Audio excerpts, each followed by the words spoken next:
আজি ৰমজান মাহৰ শেষৰটো ৰোজাৰ দিন।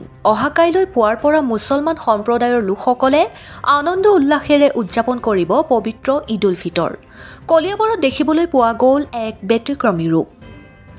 কলিয়াবৰৰ বালিসত্ৰৰ কাষতে থকা জয়ন্তীপুৰৰ 500 বছৰৰো অধিক বৰ্ষৰ মছজিদত সত্ৰাধিকাৰসহ ভকতসকলে শেষৰ ৰোজাৰ দিনটোত ফল মূল যোগান ধৰি হিন্দু মুছলিমৰ ভাতৃত্ববোধৰ এনাজৰী দাঙি ধৰা দেখিবলৈ পোৱা গৈছে। কলিয়াবৰৰ পৰা লুকুমণি বৰাৰ ৰিপৰ্ট, বিহালী সংবাদ অসম। শেষৰটো দিনত আহি শ্ৰী বালিসত্ৰৰ সত্ৰাধিকাৰ প্ৰভু ইয়াত উপস্থিত থকাৰ কাৰণে আৰু আমাৰ যিটো মণিমাধৱ মহন্ত বাবা তেখেতেৰে সৈতে আপোনালোকলৈ আহি আমালৈ যিটো আগবঢ়াইছে তাৰ কাৰণে আমি বহুতেই আনন্দিত হৈছোঁ। আন্তৰিক শুভেচ্ছা থাকিল আৰু এইটো আমাৰ হিন্দু মুছলমানৰ মাজতে এক সমন্বয়ৰ বাৰ্তা, সেয়াই আমাৰ মাজত অটুট থাকক, এয়াই কামনা কৰিছোঁ। মাননীয় সাংবাদিক বন্ধুসকল আৰু সত্ৰাধিক মহোদয়, আমাৰ কুঁহিতল চাৰিআলি জামে মছজিদত আজি আপোনালোকে আমাক যি ইফতাৰ যোগান ধৰিলে, আমি আপোনালোকলৈ হিয়া ভৰা মোবাৰক জনালোঁ।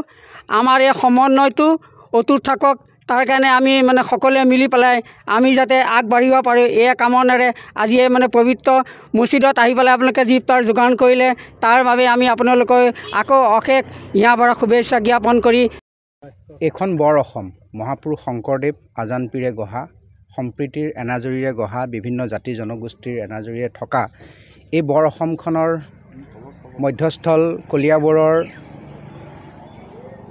ঐতিহ্যমণ্ডিত বালিসত্ৰৰ দুয়োকাষে সাতামপুৰুষীয়া 500 বছৰৰ অধিক পুৰণি মছজিদ আছে, য'ত আমাৰ অসমীয়া কৃষ্টি সংস্কৃতিৰ লগতে তেওঁলোকে ইছলাম ধৰ্মৰ পবিত্ৰ নিয়ম পালন কৰি ৰমজান মাহ পালন কৰি আহিছে। আজি ৰমজান মাহৰ শেষৰটি ৰোজা, অহাকাইলৈ ঈদ উল ফিতৰ।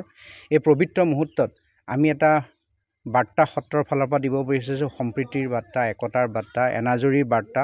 এই বাৰ্তাৰ জৰিয়তে আজি আমি বালিসত্ৰৰ সত্ৰাধিকাৰ প্ৰভুৰ লগত একেলগে ভকত বৈষ্ণৱৰ লগত আহি আমাৰ কেউকেইটা মছজিদত আমি একোখনকৈ গামোচা আৰু এটি ফলৰ টোপোলা আগবঢ়াইছোঁ, যাতে এই পৰম্পৰাটোৱে সমগ্ৰ অসমতে এটা নতুন নজিৰ সৃষ্টি কৰক। আৰু আমাৰ যি মহৎ উদ্দেশ্য যে আমি ধৰ্মীয়ভাৱে পৃথক হ'লেও আমি মানুহ হিচাপে এক, আৰু আমি আধ্যাত্মিক চিন্তাৰ জৰিয়তে আমি সমাজখন সংস্কাৰ কৰিব পাৰোঁ। হিন্দু ধৰ্মই তেনেকৈ সংস্কাৰত জড়িত হৈছে, ইছলাম ধৰ্মই পবিত্ৰ কোৰাণে তেওঁলোকক তেনেধৰণে আগবঢ়াইছে।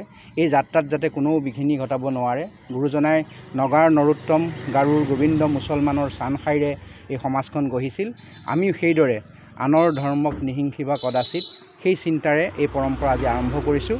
আমি ভাবিছোঁ অনাগত দিনত নতুন প্ৰজন্মৰ মাজতো এই পৰম্পৰা আৰু ঐতিহ্যই এটা নতুন অটুট বন্ধন সৃষ্টি কৰিব।